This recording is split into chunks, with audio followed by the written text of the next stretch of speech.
Skúsme teda rozdebatovať, čo vlastne sa deje v našej spoločnosti. A sú to také tri základné tendencie toho, čo vidíme v súčasnom svete.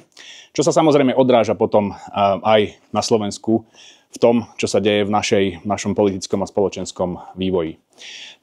Tá prvá tendencia, o tej som hovoril obsiahlejšie v minulom semestri počas prednášky, to je v podstate rozsiahlý útok autokratických mocností na liberálne demokracie.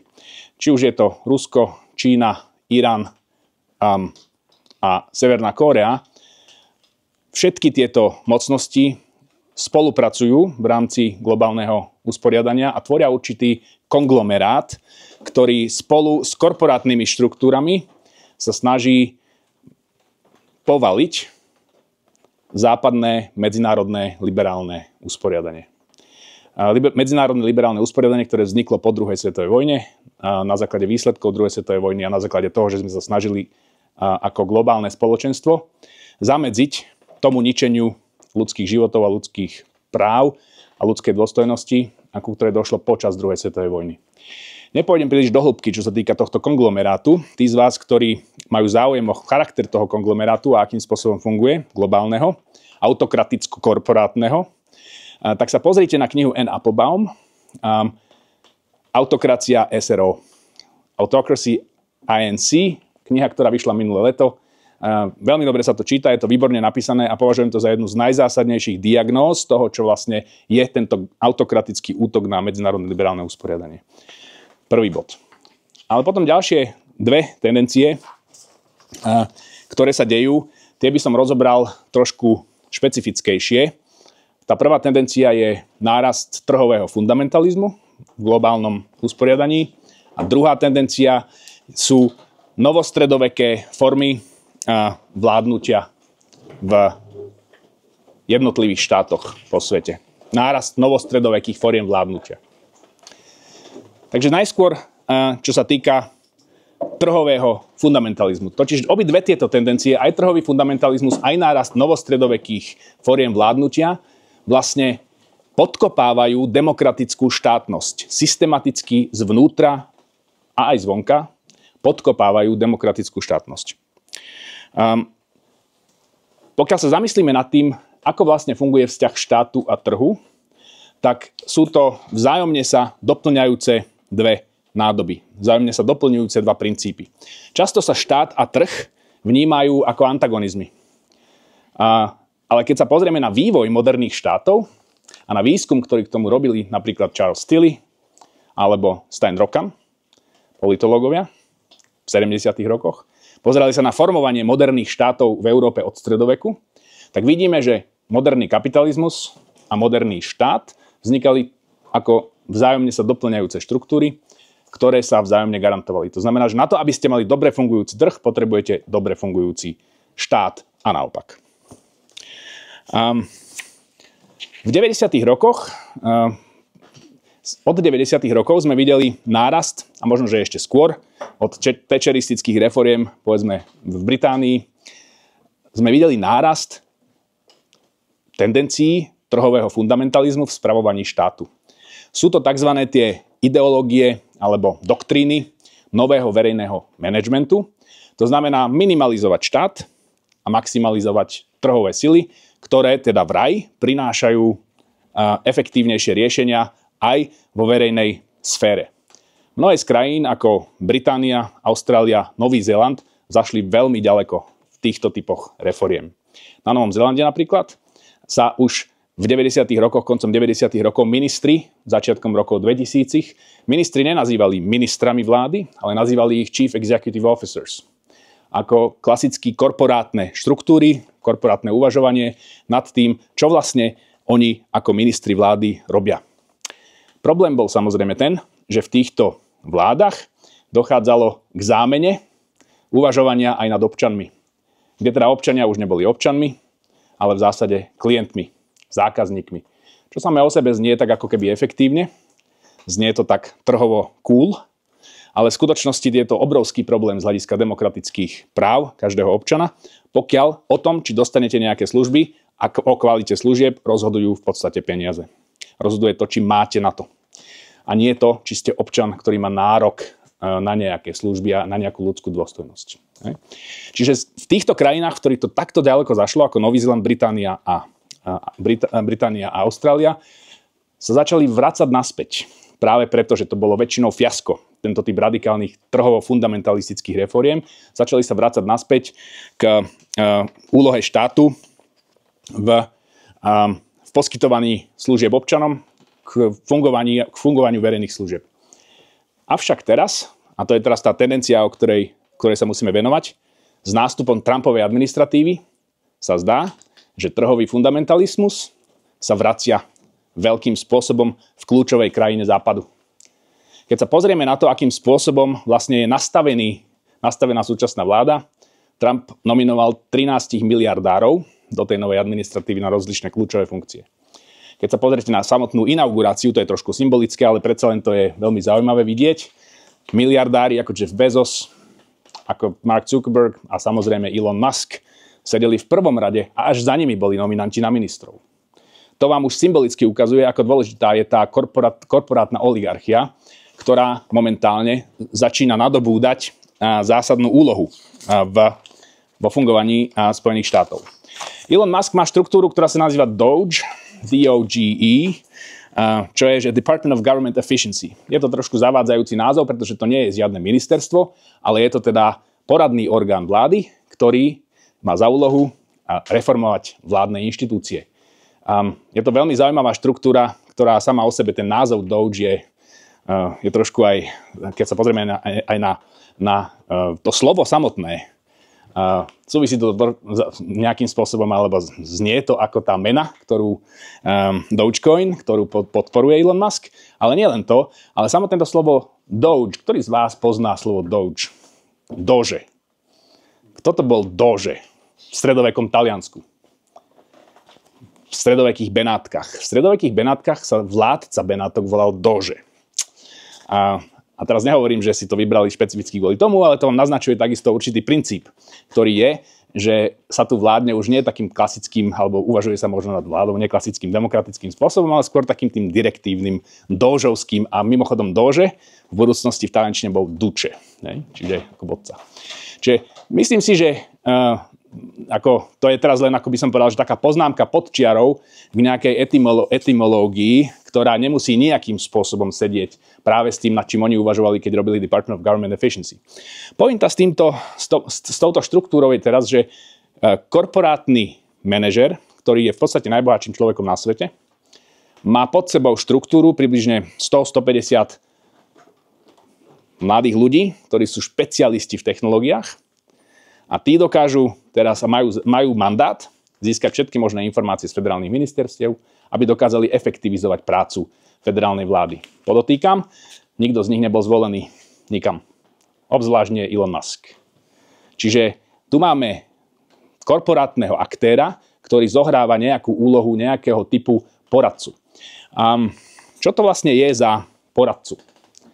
Ak z vás niektorí videli rozhovor, ktorý dal Elon Musk spoločne s Donaldom Trumpom pred 2 dňami do Fox News, asi hodinový rozhovor. Ak ste to nevideli, pozrite si to. Je to veľmi zaujímavá sonda do toho, ako definujú svoju úlohu, jeden aj druhý, voči sebe. A okrem iného hovorí Musk v tomto rozhovore, že teda Donald Trump je výsledkom vôle ľudu a demokracie v Amerike a tu je potrebné presadiť vôľu ľudu. A je ju potrebné presadiť proti blokáciám, ktoré vytvára federálna byrokracia. To znamená, on hovorí, tu ide o to, aby tu bola demokracia a nie byrokracia. Tí z nás, ktorí študujeme politológiu, a možno študujete právo, viete, že moderný štát, moderný demokratický štát stojí práve na tom, že tu existuje určitá nezávislá byrokracia, ktorá pomáha riadeniu štátu. Ale k tomu sa ešte dostaneme, keď budeme hovoriť o tých neostredovekých formách riadenia. Úplne bez pochyby je jasné, že Elon Musk je inovátor. Jeden z najinovatívnejších podnikateľov v súčasnom svete. Robí veci, ktoré nikto iný nerobí. To znamená, má víziu, napríklad elektrické autá Tesla. Mal víziu takú, ktorú presadil následne. Jednoducho tu nebola infraštruktúra na elektrické autá a teraz ju máme všade. V zásade robil niečo, čo bolo absolútne inovatívne. To isté rakety, ktoré vyletia do vesmíru, Doteraz všetky rakety iba vyleteli do vesmíru a tam ostávali potom lietať ako šrot vesmírny, alebo padali na Zem, niekde v kazachstanskej púšti. A Elon Musk teraz tie rakety vracia na Zem a pristávajú naspäť a chytia ich tak ako do takých klieští. Čiže to sú absolútne inovatívne technológie, lenže práve vzhľadom na tú inovatívnosť tých technológií NASA, to znamená americký vesmírny úrad, sa stal momentálne v podstate už priamo závislý ich aktivity sú priamo závislé od toho, čo ponúkajú maskové spoločnosti ako SpaceX.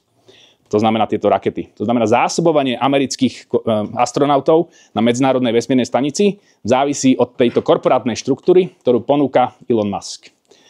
Takisto napríklad iný typ podnikateľskej aktivity, ktorú má, to je Starlink.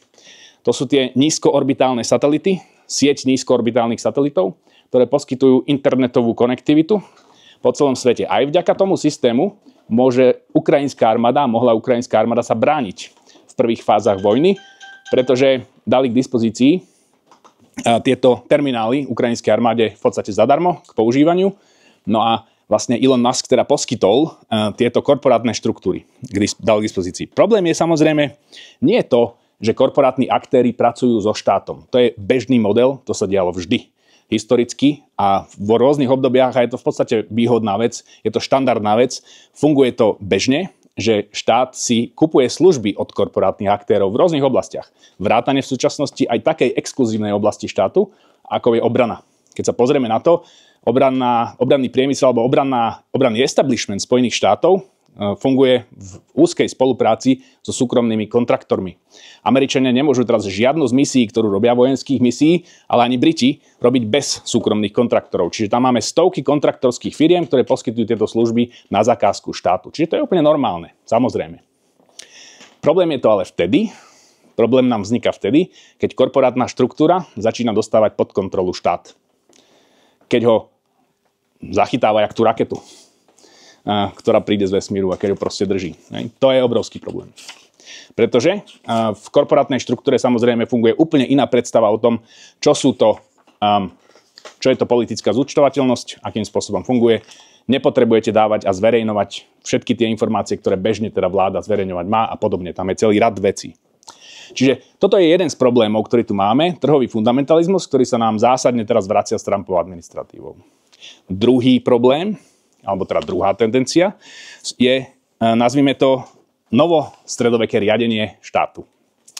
A to vychádza vlastne, prečo to je problém? No tak, keď sa pozrieme na formovanie moderných štátov, tak rozdiel medzi stredovekým štátom a moderným štátom je práve v tom, že funguje tu byrokratická administratíva. Ono často, keď sa povie byrokracia, tak vám to znie tak, ako že niečo je byrokratické, je to zlé vlastne, nefunkčné, nejasné, všetko trvá dlho, lebo je to byrokratické. Často sa to používa akoby také pejoratívne slovo. Ale byrokracia, pokiaľ je dobre nastavená, ten ideálny typ, to je vlastne zásadná štruktúra, ktorá umožňuje neutralitu štátu v riadení štátu. Je to štruktúra úradníkov, profesionálov, špecialistov, ktorí sú príjmovo nezávislí, objektívne zvolení na svoje pozície, majú kariéru byrokratickú, celoživotnú, zabezpečenú a tak ďalej. To znamená, že v ideálnych prípadoch byrokracie v štátoch ako je Švédsko, Nórsko, Nemecko, v dobre fungujúcich štátoch sú dobre fungujúce byrokracie. Byrokracia sa s politickou zmenou nemení. Prichádzajú noví ministri, nové vlády, ale byrokracia ostáva. A to je práve jeden zo stabilizujúcich faktorov štátov ako je Nórsko, Británia, Nemecko. Tu je ešte stolička potom, ak chcete. Takže to je kľúčová vec, ktorú poznáme z moderných štátov. Je práve byrokratická štruktúra. To nám ukázali ľudia ako Max Weber, samozrejme v jeho klasických štúdiách, alebo Max Rosenberg a ďalší, ktorí to študovali práve túto zmenu od stredovekého smerom k modernému riadeniu štátu. V stredoveku práve to bolo naopak. Nemali ste rozdiel medzi súkromným majetkom vladára, kráľa a administratívnymi zdrojmi. Nemali ste rozdiel medzi súkromným služobníctvom vladára na jeho dvore a verejnými zdrojmi alebo štátnymi zdrojmi. Nemali ste rozdiel medzi rozhodovacími procesmi na dvore vladára, často okolo nejakých jedál alebo nejakým neformálnym spôsobom, a tým, čo boli záležitosti štátu. Takže to je ten zásadný modernizačný posun, ktorý nastal s formovaním moderných štátov, bolo práve to, že sme vytvorili štruktúru, ktorá nám je byrokratická a dokáže byť aj zúčtovateľná. Tým pádom máme administratívnu, právnu, spoločenskú zúčtovateľnosť v tej štruktúre, aj vďaka byrokratickej štruktúre. No a potom, keď sa pozrieme na ten vývoj, ktorý vidíme teraz v jednotlivých štátoch, tak sa nám to celé začína posúvať smerom práve skôr k tým stredovekým spôsobom spravovania štátu. Čo tým myslím? Pozrime sa na Maďarsko. Kolegovia ako Balint Madlovič a Balint Maďar, politológovia, kolegovia zo Stredoeurópskej univerzity, napísali veľmi zaujímavú analýzu fungovania štátneho zriadenia v Maďarsku. A okrem iného teda identifikovali mocenskú štruktúru, ktorá tu funguje, a tá nie je už sústredená okolo ministerstiev, ale je sústredená okolo toho, čo oni nazývajú court, alebo dvor Viktora Orbána. A kde vidíme ten dvor Viktora Orbána? No tak vidíme ho v dedine Félcsút, odkiaľ on pochádza, na tom štadióne, ktorý dal vystavať z európskych peňazí. To je dedina, ktorá má 1700 obyvateľov a štadión má sedadlá pre 3500 divákov. Je to obrovský, moderný, fantastický štadión. No na tom štadióne je VIP sekcia a na tej sedáva Viktor Orbán cez víkendy so svojím otcom, so svojimi bratmi, so svojimi kamarátmi z detstva, ktorí sú medzičasom extrémne bohatí, pretože sú oligarchovia v rámci systému, z tých peňazí, ktoré im štát dáva na zakázku. A tam vtipkujú a pri Barackovici, bez samozrejme akýchkoľvek byrokratických záznamov, rozhodujú o veciach. Čiže Balint Maďar a Balint Madlovič, kolegovia z Budapešti, zo Steučky, hovoria, že toto je tá skutočná mocenská štruktúra, ktorá funguje v Maďarsku. Nepozerajte na ministerstva, nepozerajte na agentúry štátu, pozerajte na tú VIP sekciu a na ten dvor Viktora Orbána. Veľmi niečo podobné, keď sa pozrieme, vidíme v Spojených štátoch. Určujúcim faktorom pri vytváraní takýchto dvorov, napríklad Trumpovho dvora v Mar-a-Lago, v tej vile, lebo není súčasná štruktúra, není ukotvená v Bielom dome a v ministerstvách vo Washingtone, ale v Mar-a-Lago, v tej vile, v tom vilovom komplexe. To je vlastne golfové ihrisko, ktoré si Trump kúpil od jedného veľmi seniorného amerického diplomata. Volal sa Joseph Edward Davis. No a to, čo rozhoduje v tejto štruktúre, je lojalita a nie expertíza. Má okolo seba, Trump je momentálne obklopený lojálnymi ľuďmi. Z časti členmi svojej rodiny, tradične. Už aj počas prvej administratívy mal okolo seba hlavne členov svojej rodiny, ktorí sú mu najbližší. Máme na dcéra Ivanka, ktorá sa bežne zúčastňovala rokovaní a rokovala v mene prezidenta. Jej manžel, teda jeho zať, Jared Kushner, ktorý bol špeciálny vyslanec pre Blízky východ. Jeho syn teraz, keď sme videli Grónsko nedávno, kto tam išiel? No nešiel tam dezignovaný minister zahraničných vecí Marco Rubio, ale letel tam Donald Trump Jr., syn Donalda Trumpa, ktorý tam prišiel so svojimi kamarátmi, youtubermi, každý z nich má jeden z nich má, myslím, či to je 3 milióny followerov alebo niečo podobné, proste ľudia, ktorí majú reálny taký akože výtlak na sociálnych sieťach. A toto je teraz momentálne tá štruktúra. Za pomoci tejto štruktúry sa Trump snaží delegitimizovať federálnu vládu v spolupráci s tými korporátnymi aktérmi, o ktorých som hovoril predtým. Čiže to, čo vidíme v Spojených štátoch momentálne, bohužiaľ, je, čo sa týka kategorizácie toho režimu, dosť podobné tomu, čo vidíme v Azerbajdžane alebo v Rusku. To nehovorím ja, to hovorí Balint Maďar a Balint Madlovič. Na základe tej štúdie, tých charakteristických črt a typológie, ktorú oni rozvinuli z hľadiska rozličných autokratických režimov. Znamená, že tu máme nárast typovo odlišného režimu, ako je liberálno-demokratický systém, a je to určitý novostredoveký systém riadenia štátu. No, a teraz, keď sa dostaneme k týmto fenoménom na Slovensku, tak v podstate vidíme mnohé z toho. Slovenská republika by sa dalo povedať, že je v celku nejednoznačná krajina z hľadiska zahranično-politické orientácie.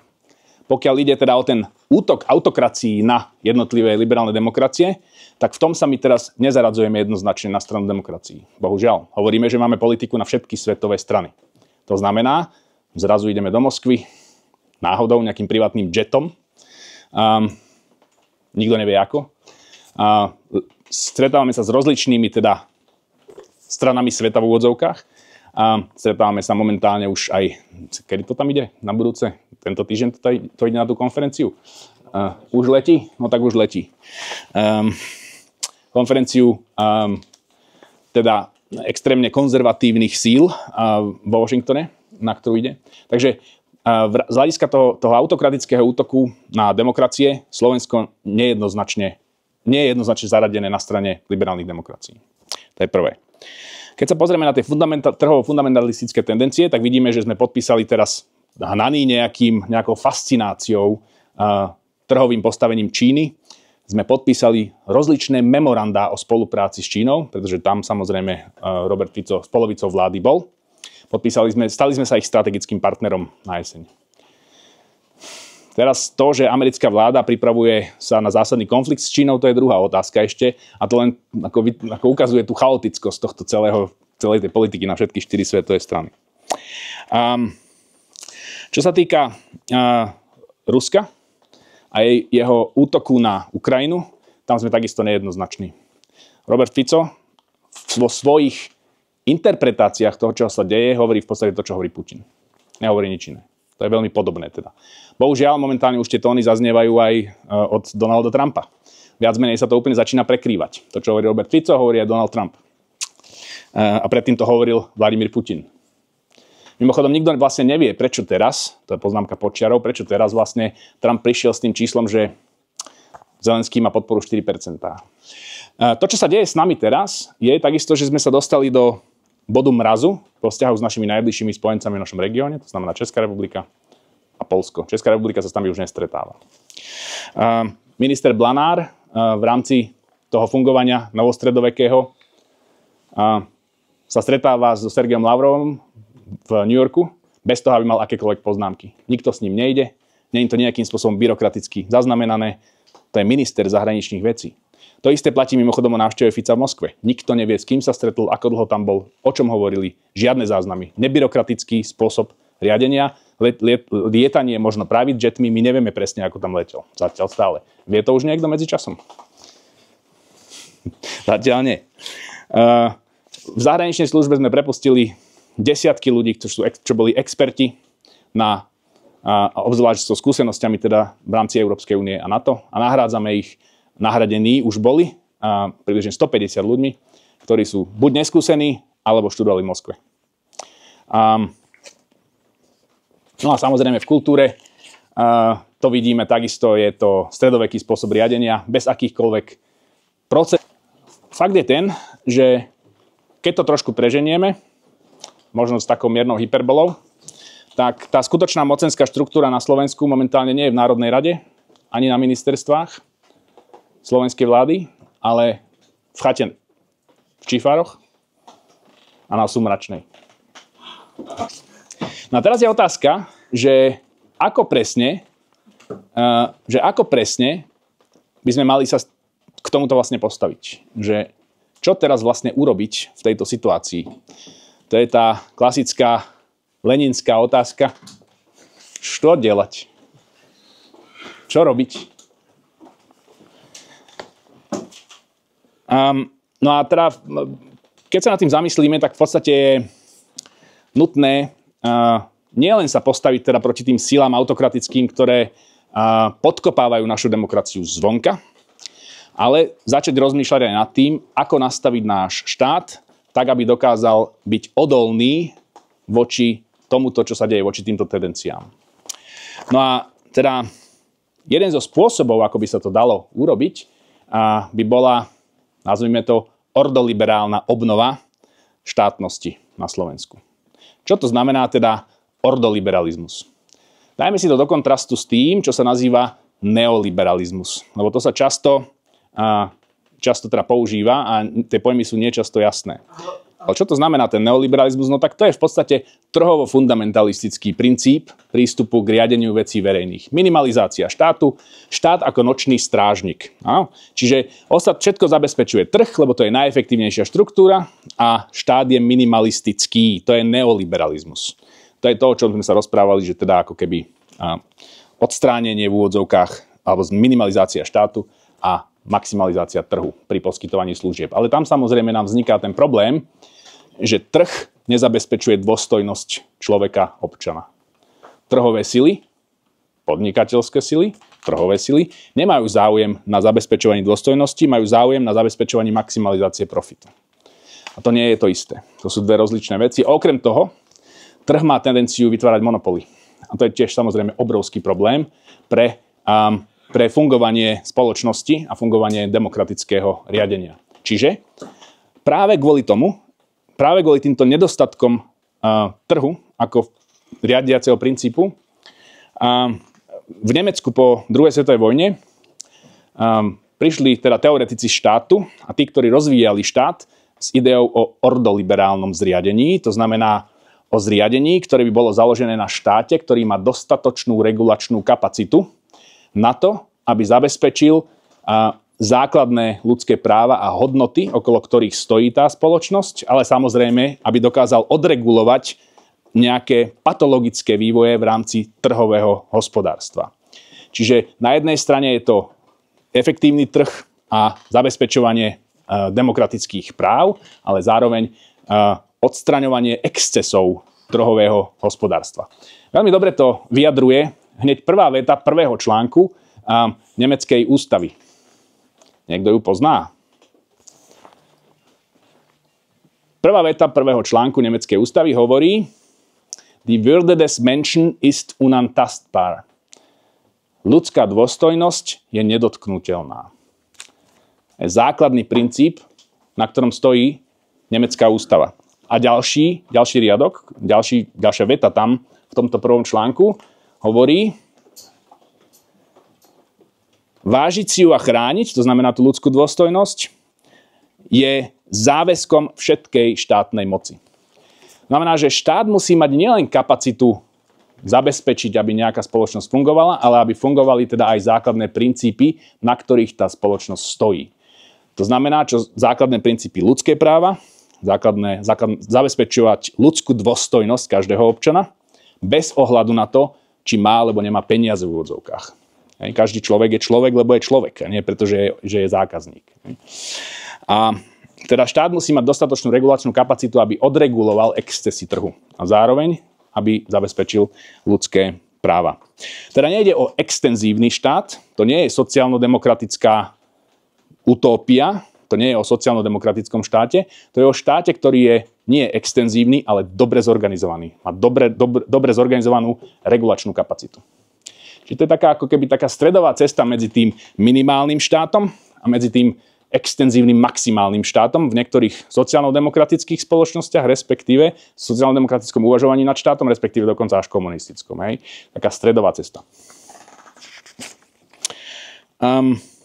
Musí byť štát proste schopný garantovať hodnoty občianskej spoločnosti a zároveň takisto ale aj to, čo by sa dalo nazvať praktiky každodennosti.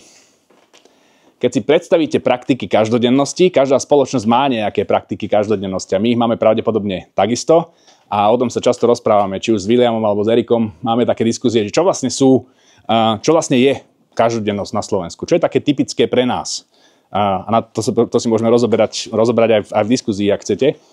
Ale veľmi typický spôsob, ako napríklad funguje každodennosť v Norsku, je dobrovoľná práca. Oni to nazývajú dugnad. To znamená, že od každého sa očakáva, že nejakým spôsobom prispeje k tomu spoločnému a nečaká za to zaplatené. Urobí to dobrovoľne.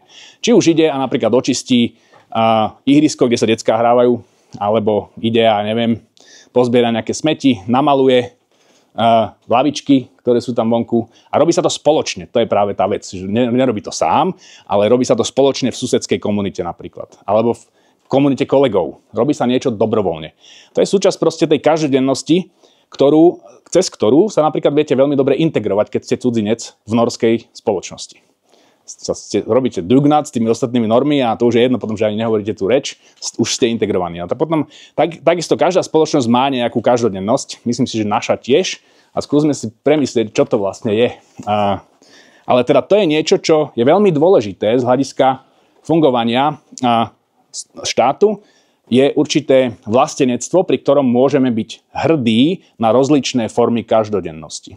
Toho, čo máme spoločné, čo tvorí tú našu spoločnosť, na čom tá spoločnosť stojí. To sú také tie praktické piliere spoločenskej interakcie. Hej.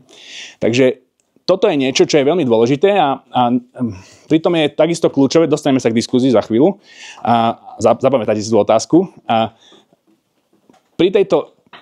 Pritom je dôležitá jedna vec, že vlastne každý štát pri ordoliberalizme je dôležitá jedna vec, že nesmieme zabúdať na vlastenectvo, lebo to je práve to, čo zachytáva, čo je takou platformou, plastickou, flexibilnou platformou na tieto praktiky každodennosti, ktoré ten štát má.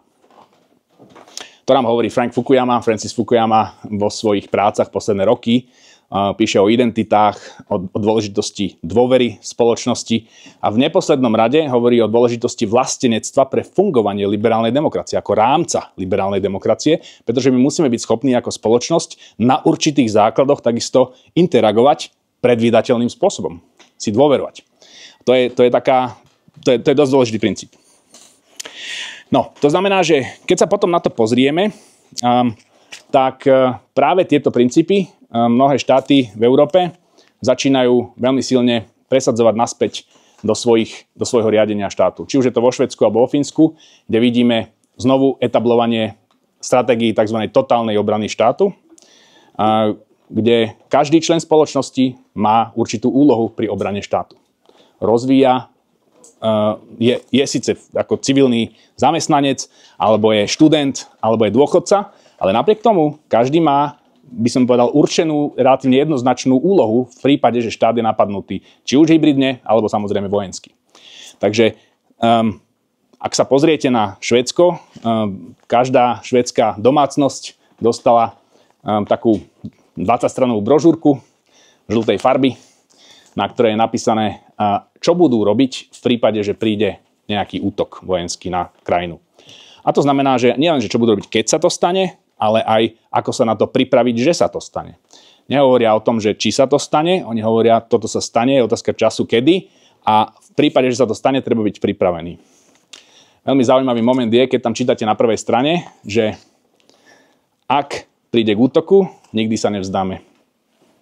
Akékoľvek informácie, ktoré hovoria opak, nie sú pravdivé. Čiže to je ako poznámka počiarok k tomu. V regionálnej dimenzii, keď si pozrite Švédov a Fínov, spolupracujú na tom, že tvoria regionálnu obranu. Vo Fínsku stavajú obranu proti Rusku Nóri a Švédi spoločne s Fínmi, vo Fínsku regionálnym spôsobom. No a takisto podporuje Európsku komisiu, pretože tá má kapacitu v Európskej únii, regulačnú kapacitu v rámci trhu, odregulovať tie excesy, s ktorými prichádzajú globálne korporácie typu Apple, Tesla a ďalšie, ktoré nás bez takéto regulačnej kapacity EÚ veľmi rýchlo prevalcujú.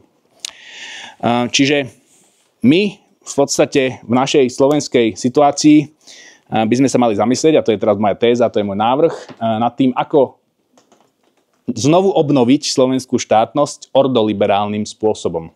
Na tých princípoch, o ktorých som hovoril. No a samozrejme, že to teda nám nejaké excesívne verzie štátnej hymny nezabezpečia. To není o tom. To je čisto o praktických veciach, dostaneme sa k tej otázke hneď. O praktickom spôsobe, ako funguje tento štát, ako funguje tá spoločnosť, ako my v rámci tejto spoločnosti jeden s druhým interagujeme. Ide samozrejme o to, že jednak teda zabezpečiť, aby sme sa navrátili naspäť k normálnemu byrokratickému spravovaniu štátu. Znie to tak nudne, ale to je presne to, o čo ide. Aby sme nemali tieto zvláštne neformálne spôsoby, ktoré tu fungujú teraz, novostredoveké, kde sa lieta privátnymi jetmi a nevie nikto kam a ako a za čo a prečo. Že sa to tu riadi zo Sumračnej a z Čífár. Musíme sa vrátiť k takému normálnemu bežnému chodu, normálnej prevádzke, byrokratickej, kde sa robia záznamy, kde sú základné zúčtovateľné procesy možné. To je prvé. Druhé, mali by sme teda nejakým spôsobom sa znovu aktívnejšie postaviť k priateľským vzťahom s našimi najbližšími partnermi, a to je Česká republika a Poľsko v našom regióne. S nimi máme momentálne zamrznuté vzťahy. To potrebujeme ako jednoznačne, no a potom v neposlednom rade, a to je posledný bod, by sme sa mali vrátiť k aktívnej európskej politike. To znamená podporovať silné európske inštitúcie. Tradične toto bola vždy slovenská pozícia, v tom sme vždy boli dobrí. Máme ľudí, ktorí to dokážu. Pozrite sa na Maroša Šefčoviča. To je výborný expert na tej pozícii, na akej má byť. Robí veci tak, ako treba. Toto je typická slovenská pozícia, ktorú by sme mali mať ako Slovenská republika, pretože tá regulácia, ktorú robí Európska únia, a to mimochodom robí momentálne Maroš Šefčovič, tá regulácia chráni nielen EÚ ako celok, ale práve dennodenné fungovanie tejto spoločnosti slovenskej. V podstate ako expert európsky, on je technokrat, ktorý robí prácu, ktorá slúži veľmi dobre nielen teda Európskej únii ako celku, ale samozrejme nám ako Slovenská republika ako súčasti toho celku. Takže vďaka, to bola moja taká téza a návrh pre vás a možno, ak máte otázky k tomu, tak veľmi rád ich prediskutujem.